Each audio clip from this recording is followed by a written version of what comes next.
감사드리고요. 반주해 주신 우리 자매님도 감사드립니다. 오늘 그 교재는 돈과 소유물 11권입니다.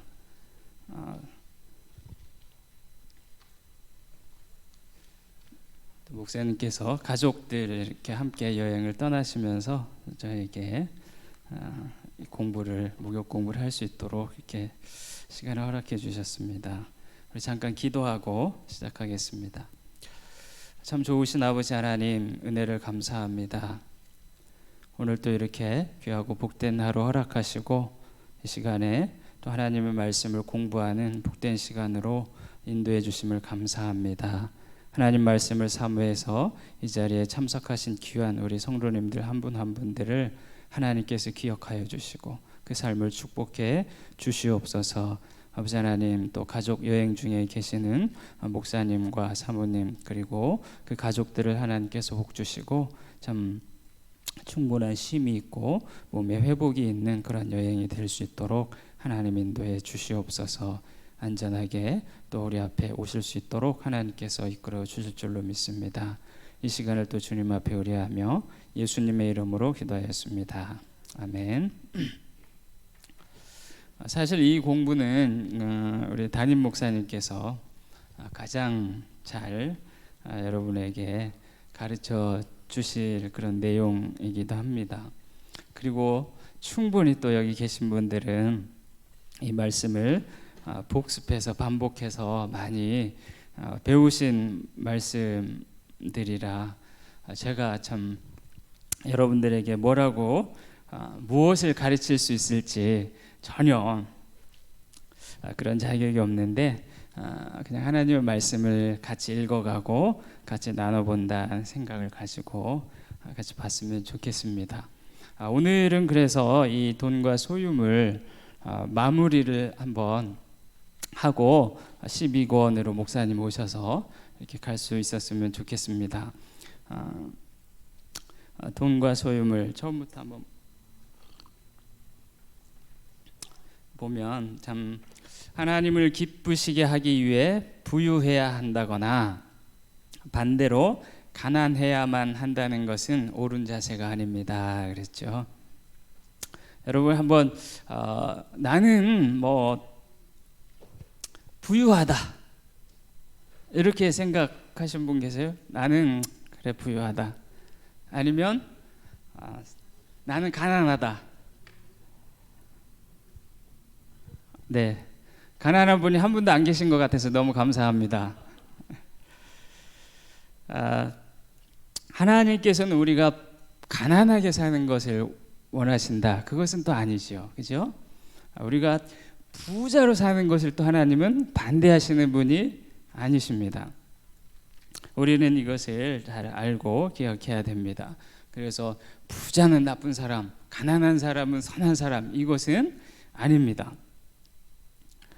성경은 돈이 일만하게 뿌리다 이렇게 말씀하고 있지 않지요. 이 돈을 사랑하는 것이 일만하게 뿌리다 이렇게 이야기하고 있습니다.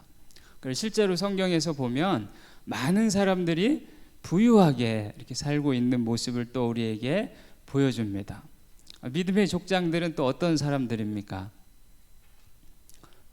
창세기에 보면 믿음의 족장이 몇 분 이렇게 나오죠. 소개하고 있는데 아브라함이나 이삭이나 야곱이나 요셉이나 그리고 아브라함과 비슷한 시대에 살았던 사람 중에 욥이라는 분도 계시죠. 이러한 분들을 보면 다 하나님께서 엄청난 부를 주셔가지고 굉장한 부자로 나옵니다. 그러나 이분들이 또 하나님을 신실하게 섬겼던 그런 분들입니다.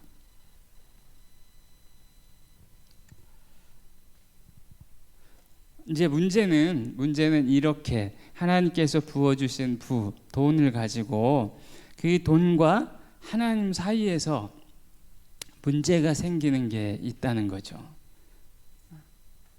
하나님과 나 사이에 돈이 끼어들어가지고 그것을 방해한다면, 하나님과 관계가 소원해지게 하고 멀어지게 한다면 그것이 문제가 된다는 것입니다. 어떨 때 그러냐? 하나님보다 물질을 더 의지할 때 그런 일이 생기죠. 그래서 하늘에 있는 보물보다 땅에 있는 이 소유물에 더 애착을 가질 때 이런 문제가 생깁니다. 그래서 우리는 그 영성이라고 이야기할 때 이 물질적인 소유를 가지고 영성을 평가해서는 안 됩니다. 뿐만 아니라 우리의 삶의 목적이 돈 버는 데 있으면 안 되겠다. 돈 버는 것이 나의 삶의 목적이 되면 안 됩니다. 그리고 우리의 필요를 공급해 주시는 분이 하나님이다 이렇게 생각하지 못하고 내 힘으로 내가 벌어야 돼 이렇게 생각하는 것이 하나님과 나 사이의 관계를 멀어지게 한다는 것들을 우리는 이 책을 통해서 공부를 해 오셨습니다. 그래서 이 물질을 소유하기 위해서 또 우리가 개발해야 될 태도, 그것은 가장 먼저 하나님이 주신 것에 대해서 만족하는 삶이다. 이렇게 이야기하고 있습니다. 사도 바울도 만족한, 빈부에 처할 줄 아는 그런 만족한 삶을 우리에게 보여주고 있습니다. 그리고 돈으로 살 수 없는 것들이 있잖아요. 돈으로 살 수 있는 것보다 돈으로 살 수 없는 것들이 더 훨씬 중요한 것들이 많다 하는 것들을 우리는 기억해야 되겠습니다. 그리고 하나님께서 물질적으로 우리에게 축복을 해 주셨을 때 우리는 하나님께서 우리에게 이 물질을 허락해 주셨다 하는 것을 잊지 말아야 되겠다.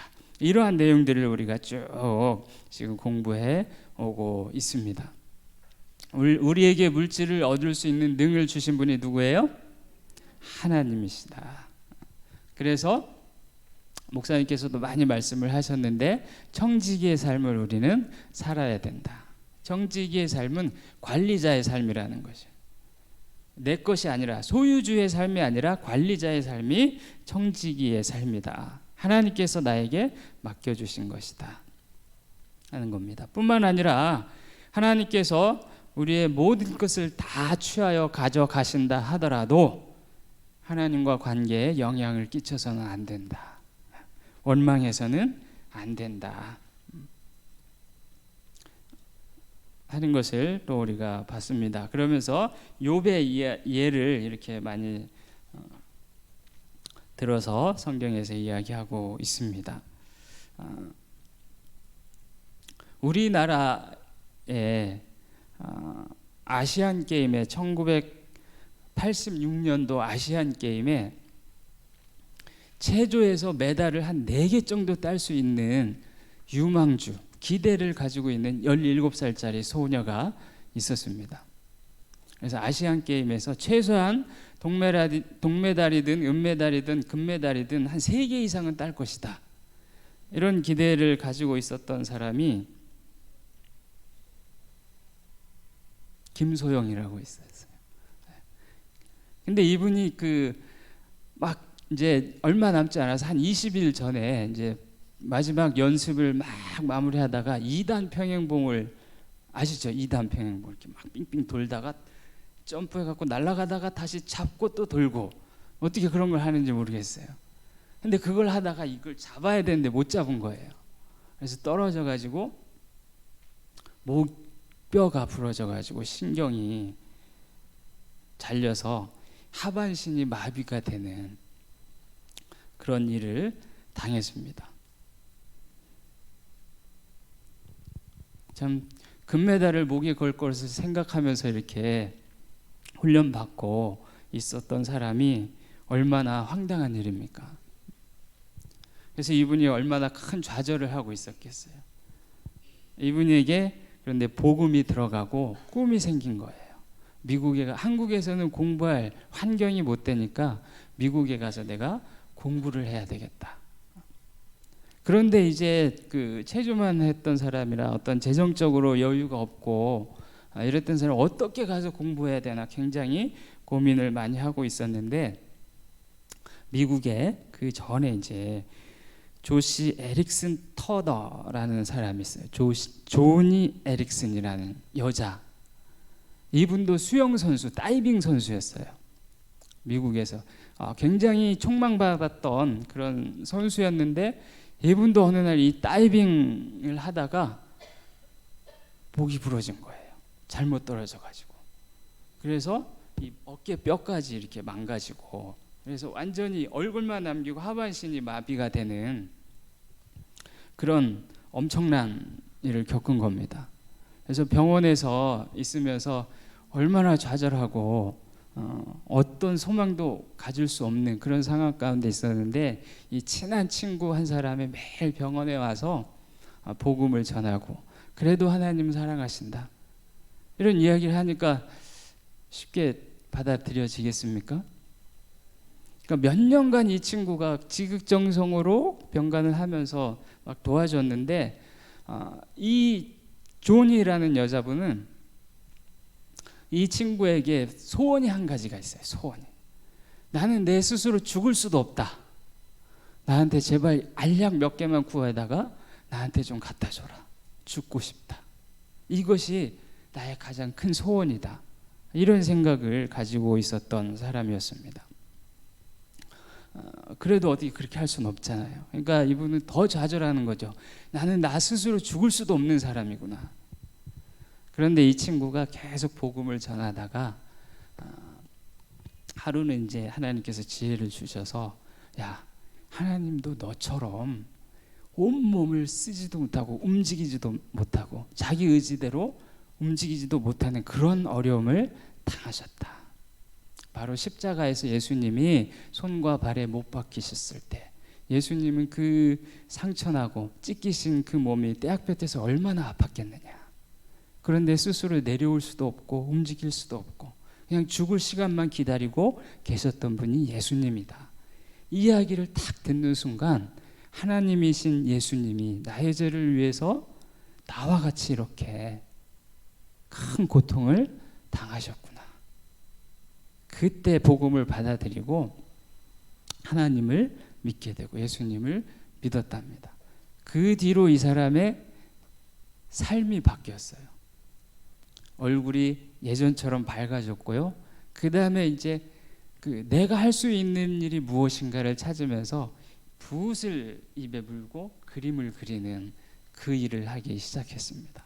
그리고 나와 같이 어려운 사람들을 내가 도와줘야 되겠다, 이런 생각을 해서 장애인 선교단체를 만들었어요.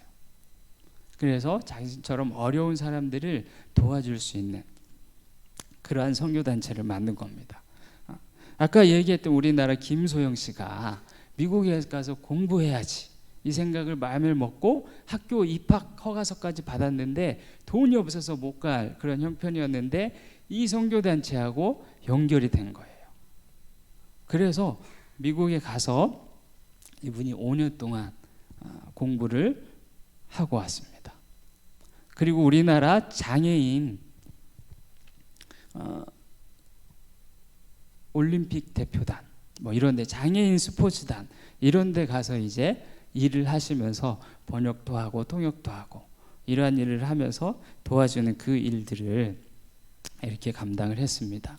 그러니까 이분들이 처음에는 정말 원망하는 그런 시간들이 많이 있었어요.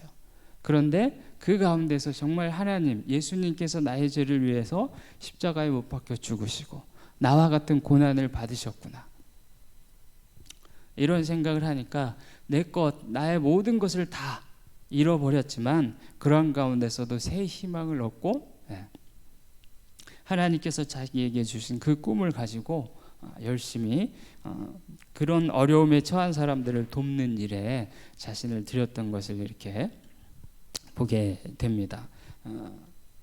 그래서 하나님께서 때로는 우리가 가지고 있는 것, 내가 갖고 싶은 것, 나에게 있는 모든 것을 잃게 만드는 그런 때도 있다는 것입니다. 그럴 때 정말 우리는 힘들고 고통스럽지만 거기서 하나님의 뜻을 다시 찾고 발견하게 되면 나를 통해서 하나님이 무엇을 하고 싶으신지, 그 뜻을 발견할 수가 있다는 겁니다. 그리고 우리가 가져야 될 태도는 또 다른 사람들이 부자로 옆에서 살고 있다면 그것을 너무 부러워하지 말자.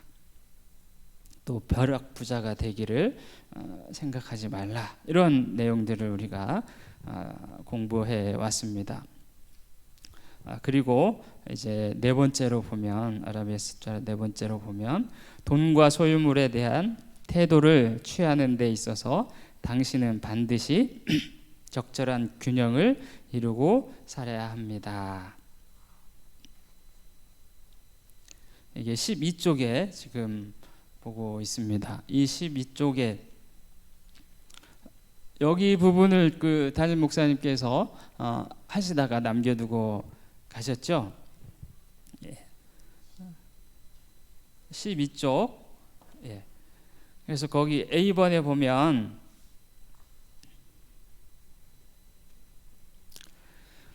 잠언 11장 1절에는 속이는 저울은 여호와께서 미워하셔도라고 기록되어 있습니다.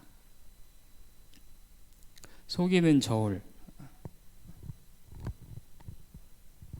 속이는 저울이 무슨 뜻이죠? 거짓말. 거짓말. 저는 제일 이해가 안 되는 거짓말이 그 본인은 거짓말이 아니라고 얘기할 수도 있겠네요. 나는 공부가 제일 쉽고 제일 재밌었다.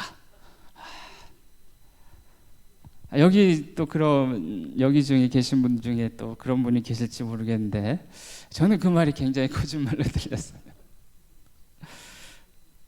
또 나는 돈이 싫다. 이렇게 말하는 분은 잘 못 들어봤는데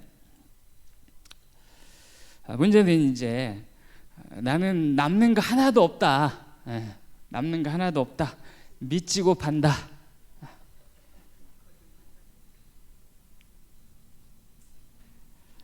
속이는 저울에 해당되는 것이 뭘까요? 속이는 저울에. 장사는 왜 하죠? 남기려고 해요. 남기려고 해요. 그러니까 잘 남기는 것이 유익이고 그 일을 위해서 하는 겁니다. 그러면 그리스도인은 남기는데 어떻게 남겨야 될 것인가? 그게 굉장히 중요하죠. 너무 과도하게 많이 남기는 것. 이것은 좀 우리가 주의해야 되겠습니다. 근데 이제 중요한 건 이거죠. 사람을 봐가면서 장사를 한다. 남겨 먹는다. 좀 어수룩해 보이고 시골틱하게 보이는 사람은 이게 좀 많이 남기고 좀 순박해 보이는 사람한테 더 이윤을 많이 남기고 좀 깐깐하고 이런 사람한테는 그러지 않고 이런 편차가 좀 심하다면 좀 문제가 있죠. 속이는 저울이 그런 것이 될 수 있는 것 같아요. 그래서 나도 남겨야 되고 이 물건을 사가는 사람도 유익이 되는 그러한 일들이 있도록 우리는 이윤을 남겨야 되겠다. 장사를 해도 그런 식으로 해야 된다는 거죠. 그것이 하나님께서 기뻐하시는 일이다. 손해를 보면서 하는 것은 또 하나님이 기뻐하시지 않죠. 만약에 손해를 보면서 그 일을 하고 있다면 이것은 하나님이 나한테 맡긴 일이 아니다. 이렇게 생각해야 될 줄을 믿습니다. 저는. 일시적으로 잘 이윤이 남기다가 일시적으로 그럴 때는 있죠. 물론 경기가 안 좋거나 그럴 때는 이제 슬기롭게 잘 넘어가야 되겠죠. 그런데 처음부터 계속해서 그렇게 손해를 보고 있다. 그러면 그것은 분명 이건 하나님의 나에게 맡기신 일이 아닌 것 같다. 이렇게 생각할 수도 있습니다. 자, 1번, A의 1번. 거기에 그 오타가 있습니다. 마태복음 25장 34절에서 이렇게 돼 있는데 그 혹시 바뀌어서 이렇게 써놓으신 분 계세요? 거기 원래 본문에 이제 마태복음 6장 25절부터 34절에 있는 말씀이에요. 여기 13쪽에 보면 기본적인 질문들 거기 밑에 보면 그 본문이 또 다시 반복해서 나오는데 여기 1번에 그 마태복음 25장 34절이 아니라 마태복음 6장 25절부터 34절까지 있는 말씀이 맞는 말씀입니다. 거기에 보면 물질적인 것에 대하여 염려하지 말라고 말씀하신 바로 그 성경이, 그러니까 마태복음 6장 25절부터 34절까지 있는 말씀은요, 너희는 무엇을 먹을까 무엇을 마실까 염려하지 말아라. 들의 백합화를 봐라. 솔로몬이 입은 옷보다 더 훌륭하지 않냐. 하나님이 다 먹이신다. 그래서 어떻게 하라고요? 염려하지 말아라. 이런 말씀을 하고 있습니다. 다 하나님께서 너희를 먹이신다. 그래서 너희는 먼저 그의 나라와 그의 의를 구하라. 이렇게 말씀하고 있는 말씀입니다. 그러면서 그 성경이 또한 디모데전서 5장 8절에서는 사람이 자기 가족을 돌아보지 아니하면 불신자보다도 더 악한 자라 이렇게 말씀하고 있다는 거죠. 디모데전서 5장 8절 거기 있죠. 같이 한번 읽어보실까요? 시작. 누구든지 자기 친족 특히 자기 가족을 돌아보지 아니하면 믿음을 배반한 자요 불신자보다 더 악한 자니라. 그래서 가족은 돌봐야 된다 하는 것을 말씀하고 있습니다. 성경에 보면 부모를 어떻게 하라고 나오죠? 네, 공경하라 나옵니다. 제가 전에도 기회 있을 때 얘기한 것 같은데, 부모를 공경한다 이렇게 말할 때 공경은 어떻게 하는 것이 공경입니까? 공경은 뭘로 한다?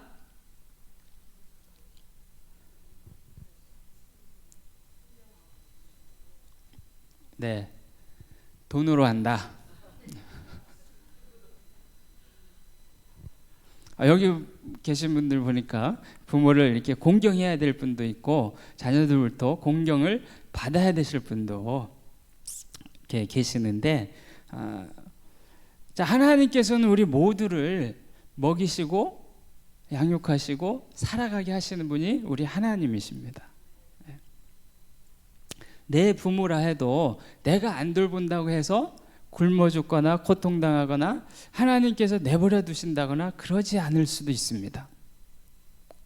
누군가 다른 사람을 통해서 먹이시고 입히실 분이 우리 하나님이신 줄 저는 믿습니다. 근데 부모 공경은 성경에서 보니까 가족들에게 하라고 그랬어요. 자녀에게 하라고 성경은 이야기하고 있습니다.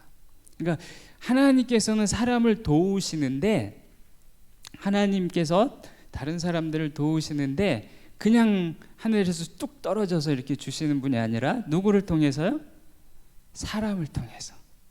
하나님의 일은 그래서 사람을 통해서 하는 겁니다. 하나님은 사람을 통해서 일을 하시는 거죠.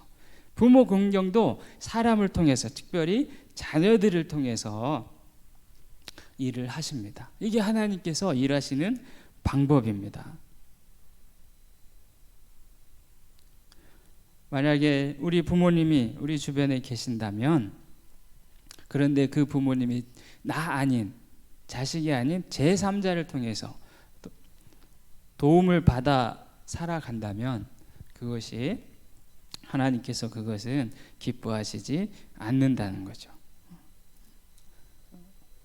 내가 어려워서 정말 힘들어서 못한다면 어쩔 수 없겠지만, 그래도 우리는 부모를 잘 모셔야 될 것을 성경에서는 효를 가르치고 있습니다. 그래서 부모님을 공경할 때 우리는 정기적으로 용돈을 드리는 그 일에 게을러서는 안 되겠습니다. 그래서 자동이체 해놓으셨습니까? 어머님 통장에 자동이체 해놓으셨습니까? 네. 친정 어머니 아니면 시댁 어머니 다. 저도 많지는 않지만 양쪽 어른들에게 자동이체 해놓고 있습니다. 물론 돈이 다는 아니지만 최소한인 것 같습니다. 하나님께서 그렇게 부모 공경을 할 것을 이야기하고 있습니다. 내 재물이 있는 곳에 마음도 있다 그랬어요. 부모님께 재물을 돈을 드리면 우리 마음도 같이 가게 되어 있다는 거예요. 그래서 마음만 가지 말고 돈도 같이 가자. 이게 부모 공경입니다. 만약에 이런 것을 잘 못하면 어떻게 되느냐? 구약에서는 어떻게 했냐?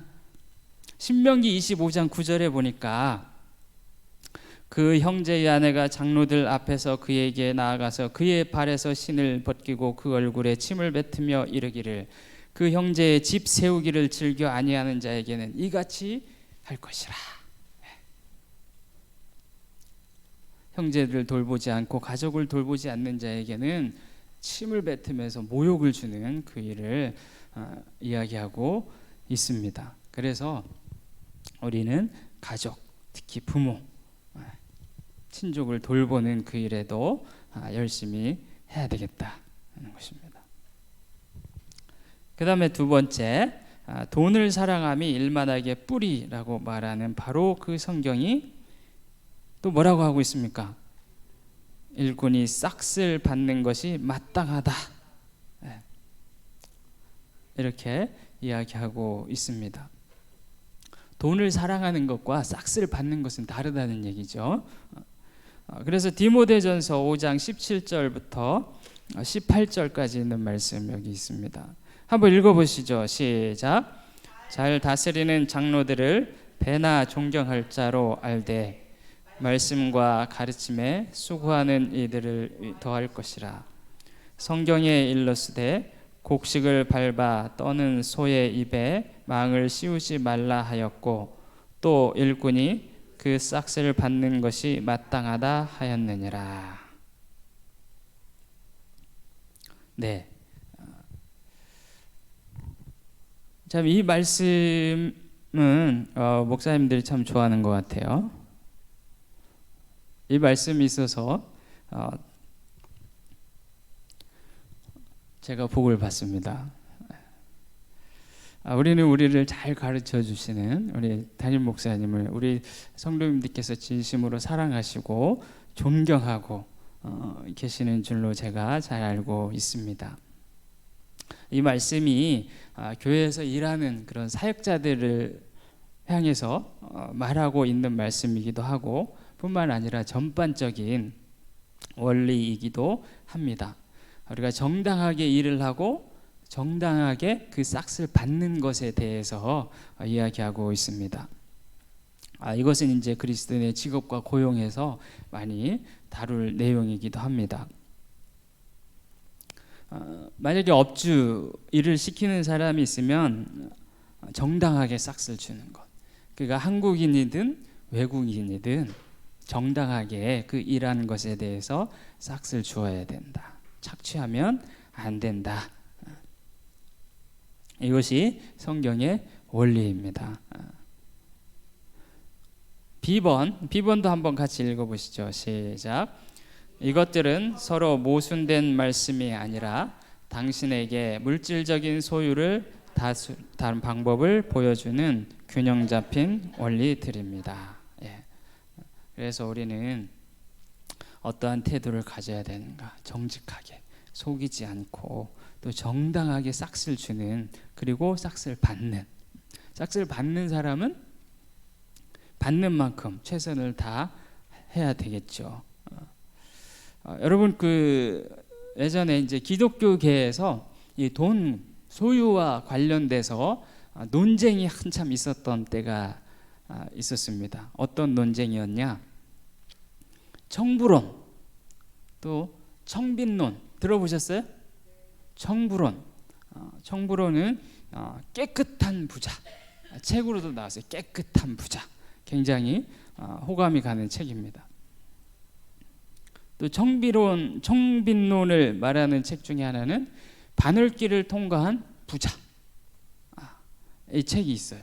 그러니까 돈 버는 것에 대해서, 재물에 대해서 우리가 어떤 태도를 가져야 되는가.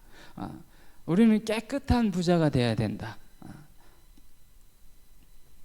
이렇게 이야기하는 청부론입니다. 자, 부자는 하나님의 복을 받은 사람이다. 돈을 깨끗하게 벌어서 하나님의 영광을 위해서 쓰겠다. 그런 마음 자세를 가지고 열심히 일하면 하나님께서 복을 주신다. 이런 내용을 포함하고 있습니다. 그래서 하나님께서 주신 돈을 하나님의 사업을 위해서도 일정 부분 많이 드리고 그 나머지는 내가 잘 쓰면 누리면서 살면 된다 하는 내용이고요. 청빈론, 그 반대되는 청빈론, 돈은 맞다, 본질적으로 악하지 않다. 그러나 돈이 본질상 위험한 것이다. 이것을 망각하고 돈을 과소평가하는 것은 위험하다. 이렇게 가르칩니다. 그래서 그리스도인들의 목적이 정직하게 돈을 많이 벌어야 된다. 이런 목적이 되어서는 안 된다. 그리스도인의 목적은 하나님의 뜻에 따라서 의롭게 어떻게 의를 행하면서 사는 것이어야 하는가, 그것의 목적을 두어야 된다. 이것이 바로 청빈론입니다. 그리고 자신에게 부가 있다면 이 모든 것이 하나님의 것임을 인정하고 하나님의 뜻대로 사용해야 된다. 나눔을 실천하자. 그러면서 이 청빈론에서는 의도적인 가난이라는 것을 말합니다. 이제 예를 들어서 사도행전 2장에 보면 바나바 같은 사람 있잖아요. 이 사람은 정말 그 물려받은 재산이 많았는지 본인이 열심히 일을 해서 부자가 되었는지 돈이 많았던 사람인데 자신의 재산을 전부 팔아서 교회 공동체에 내놓아서 가난한 자들을 돕고 하는 일에 썼습니다. 그러니까 의도적으로 가난을 선택했다. 이것이 바로 하나님께서 원하는 것이다. 이게 이제 청빈론에서 강조하고 있는 내용입니다. 근데 이 주장하는 바들이 다 다른 것은 틀린 것은 아니에요. 성경에서 두 부분을 다 다루고 있습니다. 그래서 청부론이 주장하는데 돈 버는 데 있어서 깨끗한 삶, 깨끗하게 돈을 버는 거 얼마나 바람직합니까? 또 이것은 적극적이라는 거죠. 그래서 적극적인 삶을 살아가는 이런 동기가 되기 때문에 긍정적이다. 그래서 우리나라 지금 현 상황에서는 물론 이 깨끗하게 부자가 되는 것, 그것이 참 말처럼 쉽지는 않지만 우리 그리스도인들은 정직하게 일하고 깨끗한 부자가 되어야 된다. 이런 가르침을 주고 있습니다. 그래서 그렇게 해서 번 돈을 일정한 몫을 하나님과 이웃을 위해서 드리는 나눔의 실천을 강조하고 있는 것, 굉장히 중요하다는 거죠. 그런데 여기서 이제 간과하고 있는 위험성이 있습니다. 그것은 이제 여유분에 대해서 그것은 감사하면서 내가 즐기면서 사용하면 된다. 이렇게만 말하고 있는 것이 때로는 돈의 노예가 될 수도 있다 하는 거죠. 그리고 이들의 이 주장에서 살짝 의문이 되는 것은 그러면 부자는 하나님의 복을 받아서 부자가 됐는데 부자가 되지 못한 사람, 돈이 없는 사람은 하나님으로부터 복을 받지 못한 거냐? 이런 질문이 나올 수가 있죠. 가난한 사람은 다 복 받지 못한 사람이냐? 이런 말이 나올 수 있는 거죠. 그러니까 그런 부분에서는 좀 잘못된 거다.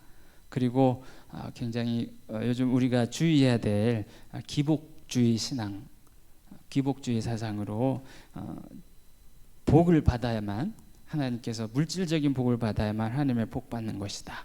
이렇게 잘못된 복의 사상이 들어갈 수가 있는 거죠. 그래서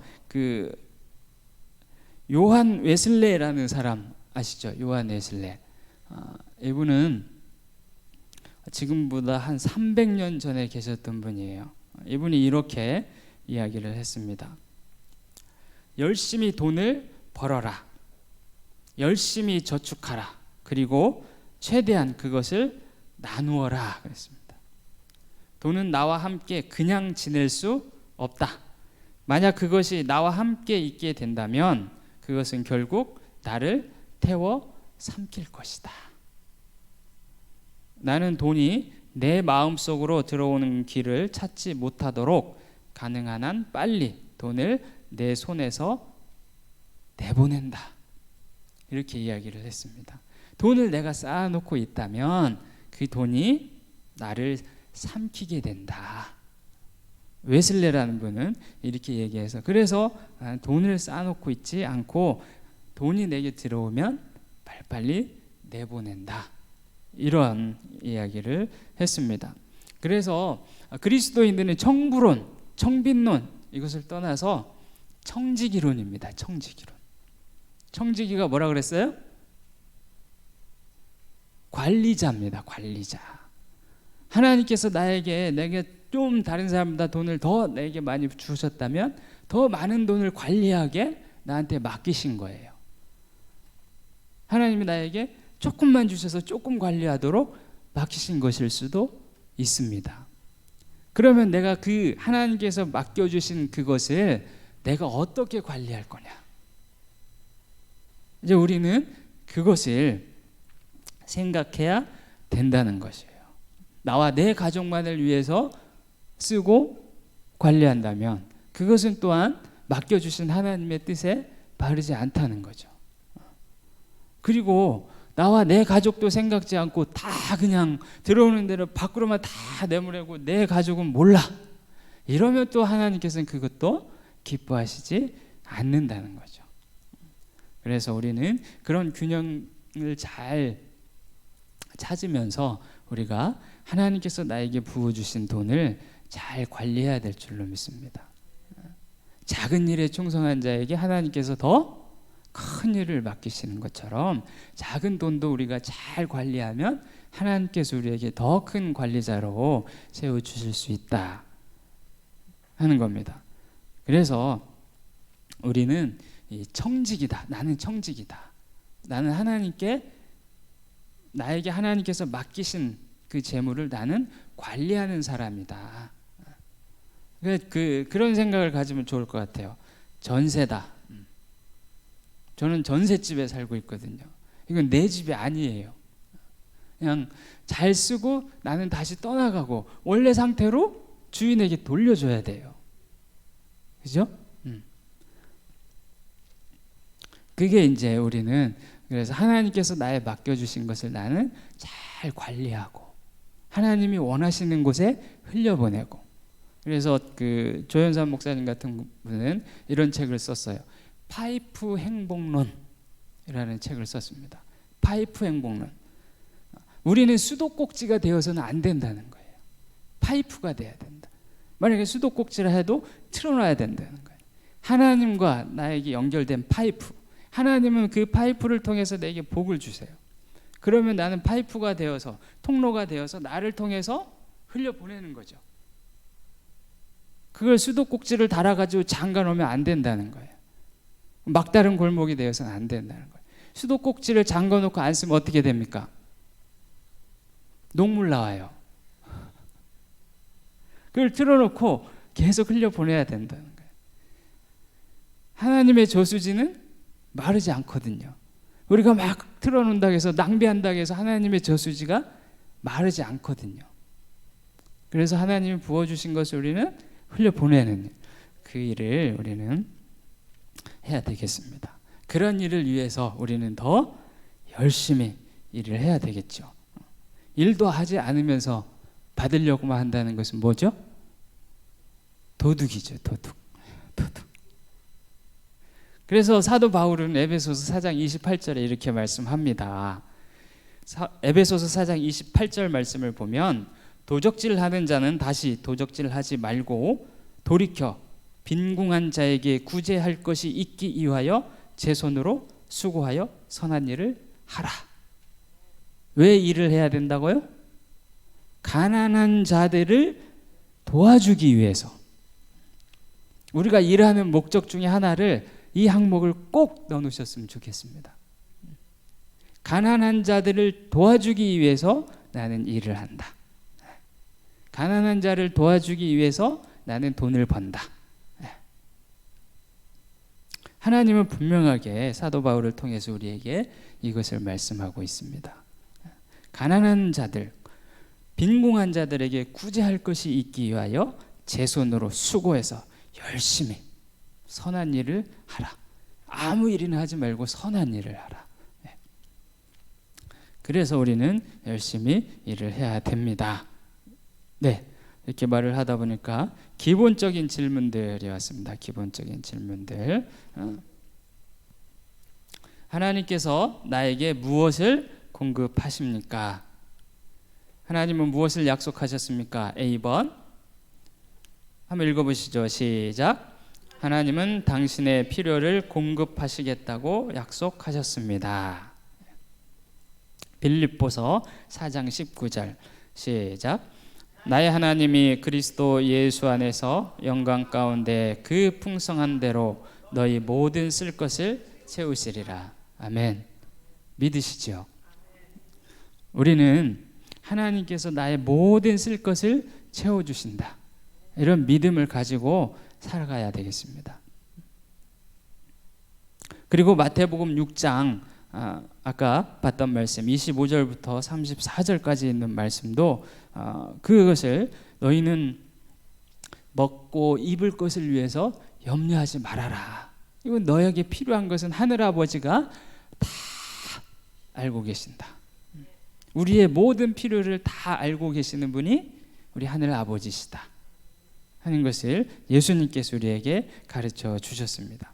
그러면서 여기 33절 34절 여기 뒷페이지로 14쪽으로 넘어가서 보면은요, 우리가 잘 아는 말씀 33절 34절 찾으셨습니까? 그 말씀 한번 읽어보시죠. 시작. 너희는 먼저 그의 나라와 그의 의를 구하라. 그리하면 이 모든 것을 너희에게 더하시리라. 그러므로 내일 일을 위하여 염려하지 말라. 내일 일은 내일 염려할 것이요 한날의 괴로움은 그날의 족하니라. 하나님께서 다 더해 주신다. 우리가 구해야 될 것은 하나님의 나라와 하나님의 의다. 우리는 이것을 꼭 기억해야 되겠습니다. 자, B번도 한번 보시죠. 시작. 그 필요는 영적인 것뿐만 아니라 물질적인 것도 포함됩니다. 그래서 이 모든 것들이라고 예수님께서 말씀하셨잖아요. 이 모든 것들, 먹고 마시는 문제에 물질적인 것도 다 우리의 삶에 관심을 갖고 계신 분이 우리 하나님이시다. 그래서 기도하라고 잠언에서는 가르쳐주고 있습니다. 잠언 30장에 보면 그 아굴의 기도 중에 우리가 잘 알고 있는 말씀이 있죠. 아굴이 뭐라고 두 가지, 내가 평생에 두 가지를 위해서 기도합니다. 내가 죽기 전에 이것은 꼭 있어야 되겠습니다. 이렇게 아굴이 기도를 했습니다. 그 첫 번째가 뭐냐면 허탄한 거짓말을 내게서 멀리하옵시며, 그리고 가난하게도 마옵시고 부하게도 마옵시고 오직 필요한 양식으로 내게 먹이시옵소서. 그러니까 그 두 가지 기도가 거짓말을 내게서 없게 해 주십시오. 나 정직한 사람으로 살게 해 주십시오. 그 다음에 하나가 내게 필요할 만큼만 주십시오. 필요한 양식을 내게 주십시오. 과하지도 말고 부족하지도 말고. 과하게 되면 혹 내가 배불러서 너무 많아가지고 하나님을 모른다, 여호와가 누구냐 할까 하며, 혹 내가 가난하여 도적질하고 내 하나님의 이름을 욕되게 할까 두렵습니다. 그러니까 이분의 삶의 목표는 오직 하나님의 영광이었어요. 하나님 앞에서 거짓말을 하지 않고 필요한 물질만 있어서 이 물질이 나의 삶을 좌지우지하지 않도록 하도록 꼭 필요한 만큼만 주십시오. 이렇게 기도했습니다. 그래서 여기 10번에서 이렇게 나옵니다. 원하는 것과 필요한 것, 필요한 것과 원하는 것, 이것을 잘 구분,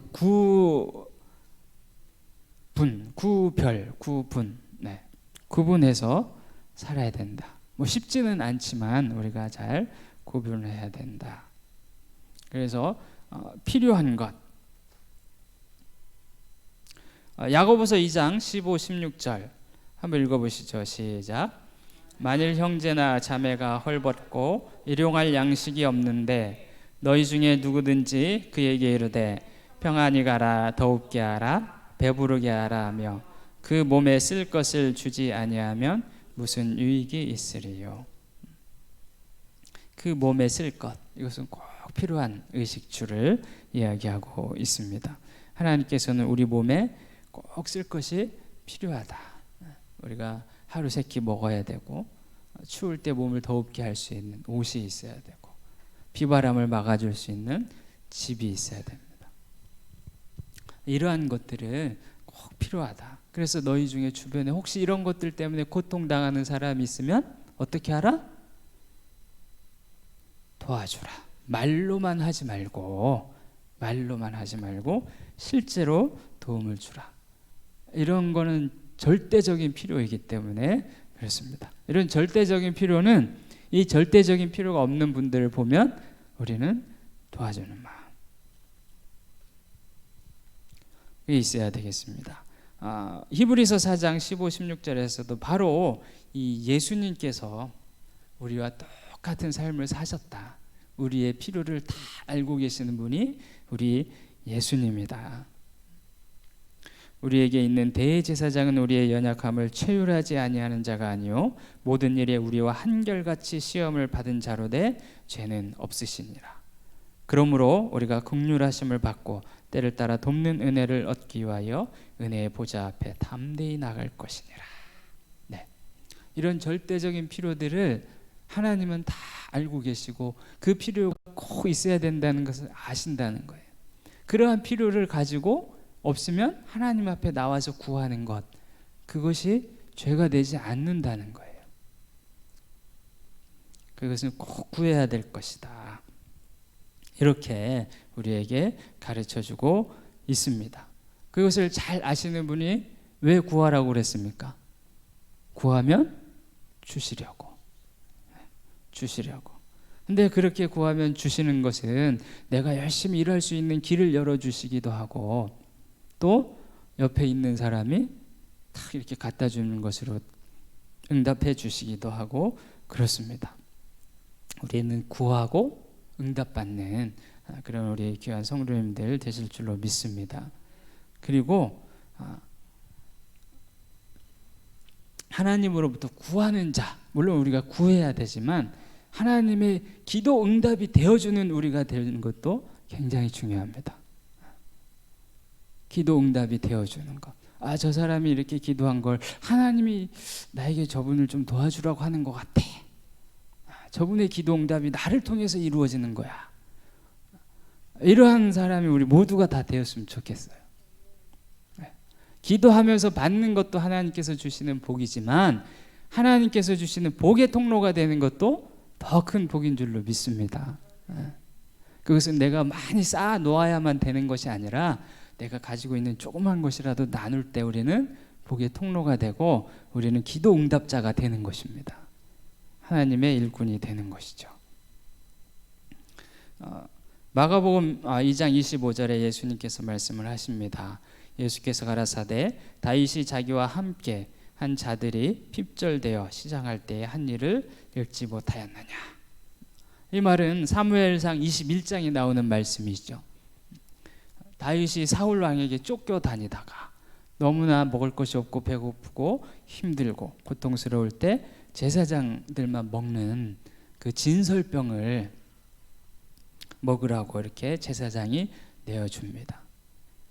이것은 그 진설병은 제사장들만 먹는, 제사장과 그 가족들만 먹을 수 있는 율법에 그렇게 정해져 있는 것임에도 불구하고 다윗이 먹었다.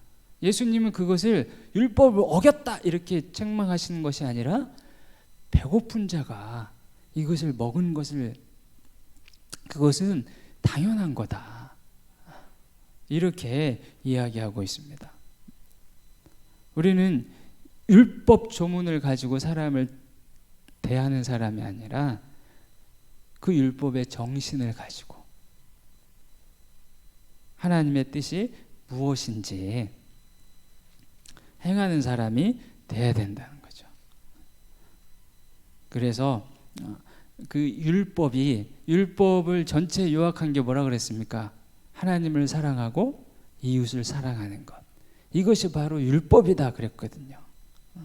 어떤 한 조문에 갇혀가지고 하나님 사랑하고 이웃 사랑하는 것을 막는다면 그것이 더 큰 문제라는 거예요. 그래서 이웃을 사랑하는 그 일을 우리가 열심히 해야 되겠다 하는 것입니다. 또 이렇게 생각하다 보니까 그 고르반이라는 말이 갑자기 생각이 나는데 들어보셨어요? 고르반? 고르반 디모데 반 이것이 아니고 고르반. 이거 뭐냐면 이제 유대인들이 그렇게 했다는 거예요. 일정 부분 소득의 일정 부분을 떼어서 부모님을 공경해야 됐어. 율법에 그렇게 명했어요. 그런데 이 부모님께 드려야 될 것을 나는 하나님께 드렸습니다. 그래서 어머니 아버지께 제가 드릴 게 없네요. 요것을 고르반이라고 그래요. 이것이 얼마나 악한 것이냐 하는 이야기를 한 겁니다. 그러니까 위선이라는 거죠. 위선. 그러니까 부모님께 드려야 될 것은 부모님께 드리고 하나님께 바쳐야 될 것은 하나님께 드리고 예수님께서도 뭐라 그랬습니까? 그 세금 문제 얘기할 때 가이사의 것은 가이사에게 하나님의 것은 하나님에게 우리가 이 세상에 살아가면서 마땅히 해야 될 일들은 해야 된다는 거예요. 이 세상에 살아가면서 세상의 법칙도 우리는 잘 지켜야 돼요. 하나님의 법칙도 잘 지켜야 되고 하나님의 법과 세상의 법이 충돌이 났을 때 그때는 하나님의 법이 더 우선입니다. 그러나 하나님의 법과 세상의 법이 충돌되지 않는다면 우리는 세상의 법도 잘 지켜야 돼요. 그것을 하나님께서 원하시는 겁니다. 그러니까 부모님을 공경하는 것도 마찬가지고 우리 주위에 어렵게 사는 분들에 대해서 하나님은 계속 도우라고 하시는 성경에 보니까 정말 가난한 사람들 돕는 일에 대해서 너무나 많이 말씀하고 있어요. 여러분 금식이라는 거 아시죠? 금식 해보셨어요? 네. 유대인들에게 있어서 경건 생활에 있어서 굉장히 중요한 것 중에 하나가 금식이에요. 금식. 정기적으로 금식을 했어요. 이분들은. 그런데 구약에 보면 이 금식이 어떤 것이 진짜 금식이냐 하는 것을 이야기하고 있습니다. 이사야서 58장에 보면 진정한 금식을 이야기하는데 그것은 그냥 밥만 굶는 것이 아니라 고아와 과부를 돌보는 것이 진정한 금식이다. 이렇게 이야기하고 있습니다. 경건 생활이라는 것은 곧 경건한 사람은 가난한 사람들을 돕는 사람이 경건한 사람이다 하는 것을 성경에서 많이 이야기합니다. 또 잠언에서도 보면 그런 말씀들이 많이 나와요. 그 중에 하나가 이제 잠언 22장 2절 말씀을 보면 빈부가 섞여 살거니와 무릇 그들을 지으신 이는 여호와시니라. 가난한 사람, 부한 사람 함께 다 어울려져 살아간다는 거예요. 가난한 사람도 하나님이 지으셨고 부자도 하나님이 지으셨다는 거예요. 우리는 하나님의 주권 아래서 살아가고 있습니다. 왜 섞여 살게 했을까요? 도우면서 살아라고, 함께 살아가라고. 네.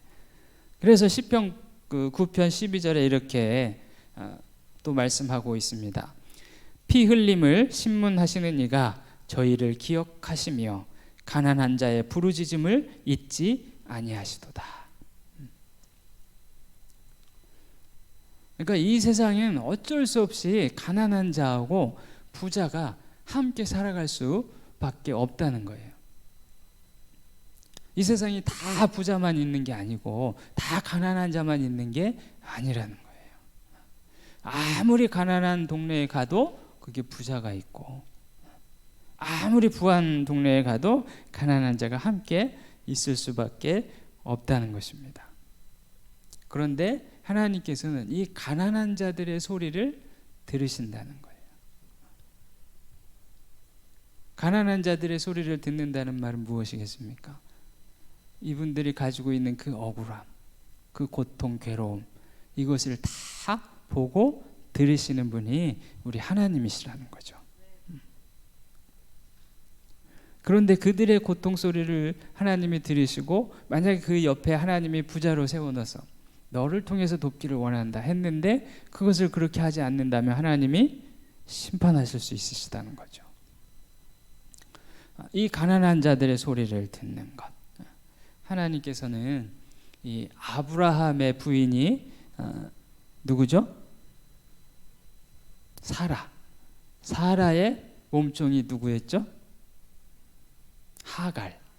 네, 하갈. 들어보셨어요? 하갈이 누구를 낳았습니까? 이스마엘. 이 하갈이 낳은 이스마엘 때문에 지금 이 세상이 이렇게 고통스럽잖아요. 얼마나 고통스러워요 지금. 우리나라도 문제가 심각하잖아요 지금. 이 사람들이 들어와 가지고 막 난민으로 들어오고 어쩌고 이런다고. 그런데 이 문제가 많은 하갈이 낳은 이스마엘 낳고 하갈이 쫓겨났지 않습니까? 그런데 하갈이 부르짖어요. 그래서 하나님 어떻게 하셨어요? 들어주셨어요. 그분이 우리 하나님이시다는 거예요. 우리 원수 같은, 어떻게 보면 우리 원수 같은 그 사람들의 기도도 하나님은 들어주신다. 하나님이 받으셨는데 왜 우리가 안 받냐 이거예요. 하나님이 사랑하시는데 왜 우리가 사랑 못하냐 이거예요. 혹시라도 하나님께서 우리에게 다른 사람보다 조금 더 주셨다면, 내가 먹고 마시고 살아가는데 부족하지 않고 조금이라도 남는다면 우리는 어떻게 해야 된다? 나누어주는 사람, 통로, 파이프 같은 사람이 되자 하는 것입니다. 그래서 잠언 3장 27절 28절에 보면 내 손이 선을 베풀 힘이 있거든, 먹고 사는데 조금 남는 것이 있거든 마땅히 받을 자에게 베풀기를 아끼지 말며. 마땅히 받을 자래요. 마땅히 받을 자. 나와 관계없는 사람임에도 불구하고 주변에 가난한 사람은 내가 마땅히 도와야 될 사람이다. 성경은 이렇게 이야기합니다. 내게 있거든 이웃에게 이르기를 갔다가 다시 오라 내일 주겠노라 하지 말며. 만약에 이렇게 이야기하고 있습니다. 야, 내일 와, 내가 내일 줄게, 이렇게 하지 말라는 거예요. 지금 줘. 성경은 이렇게 이야기하고 있습니다.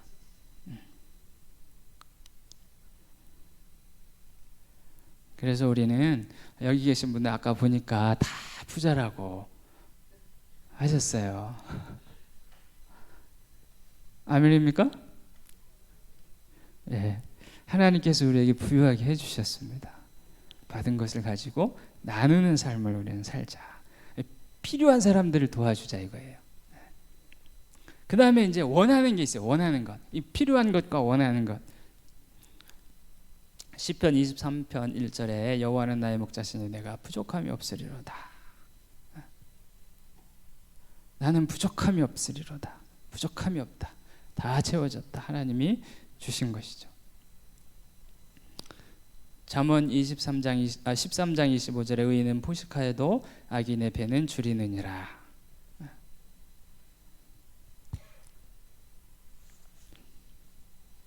빌립보서 4장 11절에 내가 궁핍함으로 말하는 것이 아니라 어떠한 형편에든지 내가 자족하기를 배웠노라.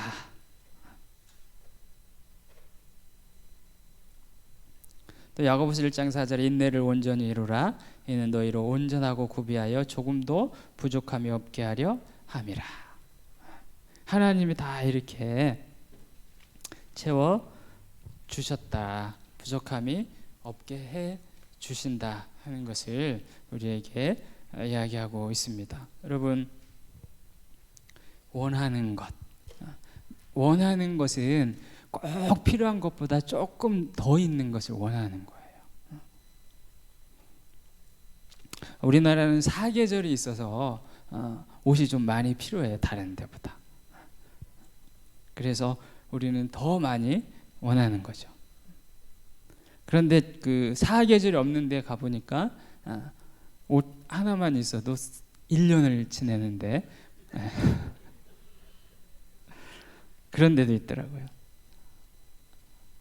그러니까 물론 그런 건 나를 표현하는 방법이긴 해요. 제가 라오스에서 가서 보니까 그 더운데 그 양털 옷을 입고 다니는 젊은이들이 있더라고요. 그게 부러운가 봐요. 그래서 털옷을 막 입고 다녀요. 막 반팔 입고 얇은 옷 하나 입고 다니는데 털옷을 입고 다니고 막 이런 것들 보는데 뭐 자신을 표현하고 싶어서 그렇게 한 것일 줄 압니다만, 우리에게 꼭 필요한 것보다 더 많은 것, 남는 것이 있다면 우리가 정말 그 원하는 것에 있어서도 우리가 좀 조절을 해야 될 줄로 믿습니다. 넘치게 갖는 것은 욕심이다. 그래서 오늘 우리가 이 11과 돈과 소유물을 이렇게 봤는데요. 사실 그 쉽지 않는 부분입니다. 왜냐하면 저도 마찬가지고 이게 돈에 약하거든요. 제가 그래서 돈에서 자유롭지 못해서 쉽지 않은 본문인데, 그러나 성경에서는 돈에 대해서 많은 것을 가르칩니다. 돈은 악한 것도 아니고 선한 것도 아니다. 중립적인 게 돈입니다. 선하게 사용하면 돈은 선한 것이 되고, 악하게 사용하면 악한 것. 그래서 우리에게 중요한 건 뭐예요? 이 돈을 대하는 나의 태도입니다. 내가 이 돈을 선하게 쓸 것인가, 아니면 그렇지 않은가. 그래서 이런 말 있죠. 사람은 사용의 대상이 아니고 뭐의 대상? 사랑의 대상. 물질은 사랑의 대상이 아니고 사용의 대상. 우리 이것을 헷갈리면 안 돼요. 이것을. 사람은 사랑의 대상, 물질은 사용의 대상. 그런데 이게 거꾸로 되면 어떻게 되냐? 물질을 사랑해서 사람을 사용해요. 나 돈 벌기 위해서 이 사람 저 사람을 이용을 하는 거예요. 착취라고도 이야기를 할 수 있습니다. 요게 바뀌면 안 된다는 거죠. 자, 돈을 사용을 해서 사람을 사랑해야 됩니다. 사람 사랑은 돈으로 사랑해라. 사랑도 돈이 같이 가는 거거든요. 우리는 그것을 헷갈리면 안 돼. 내가 돈 벌기 위해서 돈을 사랑해서 사람을 이용하는 사람이 아니라 다른 사람을 사랑하기 위해서 돈을 사용하는 사람이 되자. 예. 이게 이것만 딱 정립하고 있으면 돈과 소유물은 확실합니다. 그래서 꼭 기억하십시다. 자, 사람은 사랑의 대상이고 돈은 사용의 대상이다. 이게 거꾸로 하시면 안 됩니다. 우리는 바르게 갑시다. 이게 우리 그리스도인들입니다. 예, 지금까지 돈과 소유물에 대해서 공부했는데 혹시 그 질문 있으십니까? 네네.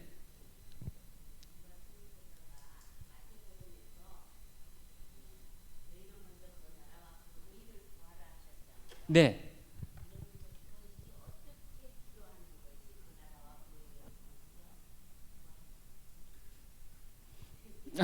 굉장히 어려운 질문이고요. 상당히 긴. 그러니까 하나님의 의라는 것을 생각할 때 우리가 굉장히 그 다양합니다. 광범위하고. 그래서 특히 이제 우리가 돈과 소유물에 대해서 의라고 보면 다 포함이 될 수 있을 것 같아요. 하나님 나라를 위해서 드려지는 거죠. 하나님의 나라를 위해서 내 돈을 드릴 수 있도록 하나님 내게 재물을 주십시오.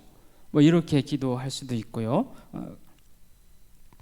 그래서 너희는 먼저 그의 나라와 그의 의를 구하라 한 것이 이런 것도 포함이 될 수가 있습니다. 하나님, 내가 돈을 벌 때 깨끗하게 돈을 벌 수 있는 사람이 되게 해 주십시오.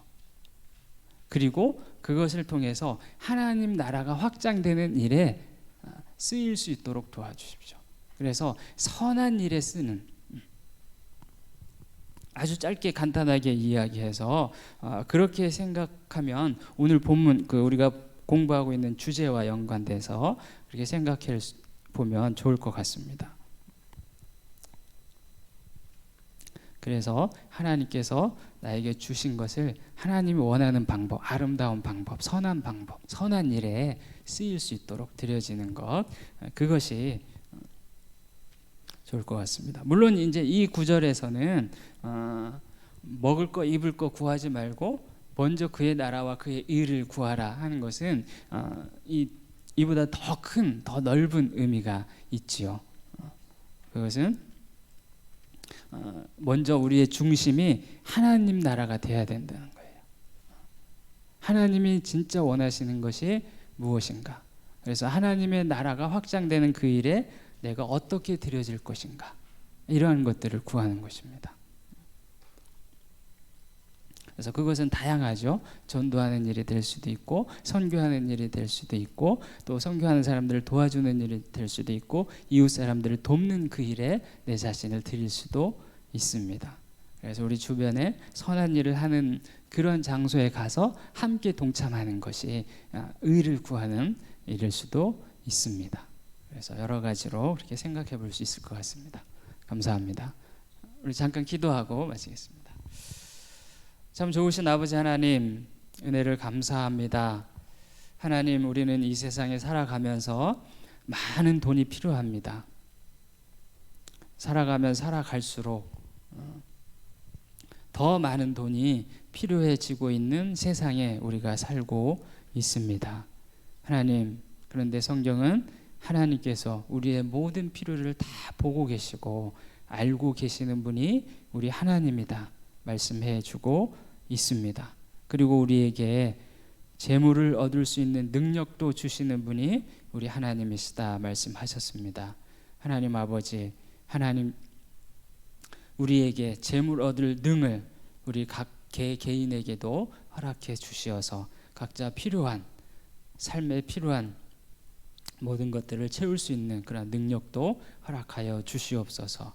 뿐만 아니라 우리 주변에 어려움에 처해 있는 분들을 돕는 그 일에도 도울 수 있도록 우리에게 더 풍성히 채워 주시어서 하나님 나라를 위해서 더 드려지는 우리 귀한 성도님들 될 수 있도록 주님 도와주시옵소서. 뿐만 아니라 정말 돈을 사랑하는 일이 없도록 도와주시고, 하나님이 주신 그것을 우리는 파이프가 되어서, 통로가 되어서 흘려보내는 그런 믿음의 사람이 될 수 있도록 하나님 인도해 주시옵소서. 오늘 이 자리에 함께 모여서 하나님의 말씀을 공부한 우리 귀한 성도님들 삶에 정말 하나님께서 축복하셔서 각 가정의 많은 필요들 하나님께서 다 채워주시고, 뿐만 아니라 이웃들의 필요까지도 채워줄 수 있는 우리 믿음의 가족들 다 될 수 있도록 하나님 축복해 주옵소서. 감사드리며 예수님의 이름으로 기도하였습니다. 아멘. 고맙습니다.